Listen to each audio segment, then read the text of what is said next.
계속 강조하지만 신명기는 하나님이 주시는 젖과 꿀이 흐르는 땅에서 들어가면, 그 젖과 꿀이 흐르는 땅으로 들어가면 그 땅에서 지킬 율법들에 대해서 모세를 통하여서 하나님께서 강조하시는 장면입니다. 신명기, 이 신자가 보통은 신자, 그래서 하나님을 뜻하고, 하나님께서 명령하신, 명자는 명령자, 하나님께서 명령하신 기록, 이렇게 생각을 하는데 그게 아니라고 했죠. 여기 신자는 무슨 신자라고 그랬죠? 신신당부할 네, 거듭신. 예, 거듭 신자입니다. 그래서 신신당부할 때 그때 신자, 거듭 신자입니다. 그래서 거듭 당부하는 명령에 대한 기록입니다. 모세는 정말 거듭 당부하거든요.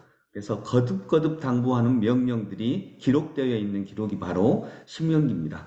왜 거듭 당부하냐면 그만큼 이제 우리가 새로 들어갈 땅에서 이 명령을 지키는 것이 중요하니까요. 이제 노예에서 벗어나서 하나님이 주신 젖과 꿀이 흐르는 땅으로 들어가는데 이 명령을 지키지 않으면 우리가 다시 노예가 될 수 있으니까 거듭 하나님께서 모세를 통해서 당부하는 명령입니다. 이제 그 명령을 지키면 방금 두 권사님께서 얘기하신 것처럼 우리들이 들어갈 땅에서 저주를 받지 않고 즐겁게 살아갈 수 있다라고 이렇게 말씀하십니다. 그리고 돌들을 세우는데 이 돌은 두 가지 종류의 돌을 세웁니다. 먼저 첫 번째는 큰 돌을 하나 세워서 그 위에 석회를 바르고 거기에 율법을 기록하라 이렇게 명령하십니다. 율법을 이제 기록해서 이 율법을 보라는 거죠. 자꾸 봐야 그 율법을 지키니까요. 또 하나의 돌은 뭐냐면 또 하나의 돌을 제단. 세워서 제단을 만듭니다. 하나님께 예배드릴 제단을 만듭니다. 그래서 율법을 기록한 돌 하나, 그리고 제단, 하나님께 예배드리는 그 제단 하나, 이렇게 두 돌들을 세웁니다. 그런데 두 번째 돌, 제단은 다듬은 돌로 하라고요? 다듬지 말라고요? 다듬지 말라고요. 다듬, 자연석으로. 예, 다듬지 말라고 말씀하십니다. 그것은 뭐 외관의 화려함, 이런 것에 초점을 두지 말라는 거죠. 외관을 좋게 하거나 이런 게 아니라 하나님께 드릴 제단은 다듬지 않은 돌로 그대로 사용해라. 이렇게 말씀을 하십니다. 그리고 11절부터는 이제 구체적인 율법이 나옵니다. 그런데 이제 새롭게 들어갈 땅에서, 새롭게 하나님이 주시는 젖과 꿀이 흐르는 땅에서 지킬 율법, 그 율법이 12개가 나와요. 오늘 본문에 보면 11절부터 26절까지 12개가 나오는데,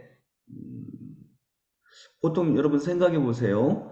하나님에 대한, 하나님이 주시는 땅에서 지킬 율법입니다. 12개를 이제 사례로 들었는데, 어떤 내용의 율법이 더 많을까요? 하나님에 대한 율법이 많을까요? 사람에 대한 율법이 많을까요? 하나님에 대한 법이요. 네, 하나님에 대한 율법이 많아야 될 것 같습니다. 근데 12개 중에 하나님에 대한 율법은 우상 숭배를 하면 안 된다라고 하는 첫 번째 율법 하나고요.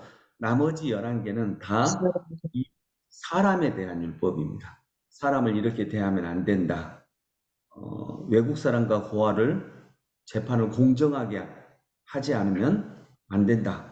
이웃의 땅 경계석을 옮기는 자는 저주를 받는다. 눈이 먼 사람에게 길을 잘못 인도하면 그건 하나님으로부터 징벌을 받는다. 뭐 이런 내용입니다. 그리고 성적 타락에 대한 이런 내용들이 또 많이 있고요. 즉 12개의 율법 중에 한 개를 우상 숭배하지 말아라 라고 하는 하나님의 율법 한 개를 제외하면 다 사람에 대한 율법입니다. 이것이 새로운 땅, 즉 하나님이 주시는 젖과 꿀이 흐르는 땅에서 들어가서 우리가 지켜야 하는 하나님의 율법이라고 하는 말씀입니다. 이것은 어떤 이야기입니까? 아까 하나님께 드릴 제단, 하나님께 예배드릴 제단을 거친 돌로 쌓고 다듬지 말아라 라고 했는데, 그런 말씀처럼 어떤 번드르르하게 하나님께 드릴 제단, 요즘으로 말하면 성전을 멋지게 지었는데 그 안에서 사람이 사랑받지 못하고 사람끼리 온전하지 못하면 그 성전이 아무 소용이 없는 거죠. 네. 하나님 앞에서만 경건하고 이웃을 함부로 대하는 사람의 이런 모습은 하나님께서 저주하신다라고 하는 것입니다. 이웃을 함부로 대하면서 쌓은 정말 멋진 제단은 오히려 하나님으로부터 축복을 받는 통로라기보다는 하나님의 저주를 받는 통로가 될 가능성이 훨씬 더 높다는 것을 오늘 본문에서 이야기하고 있습니다.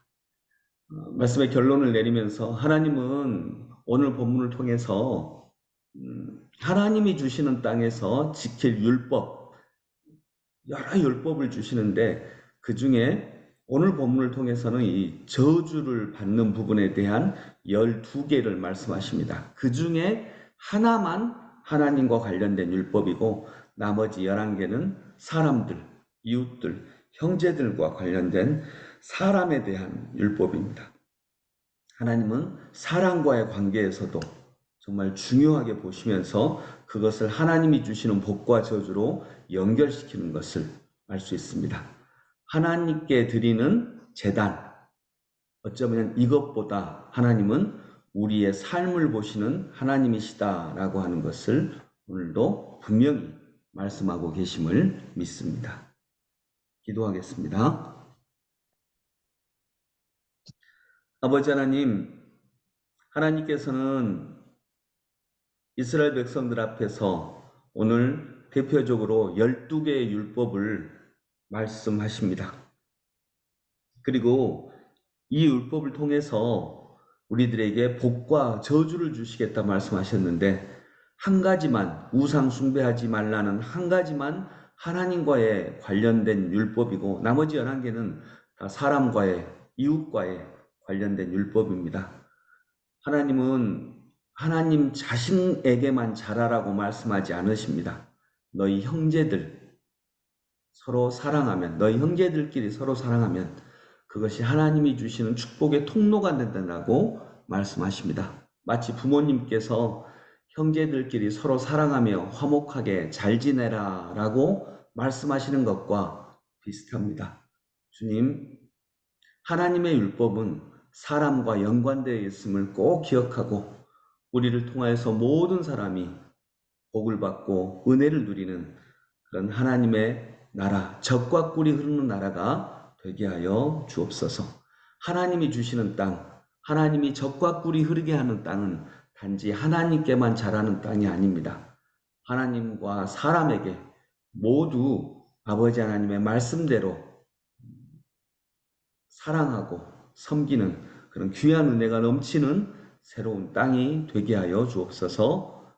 예수 그리스도 이름으로 기도드립니다. 아멘.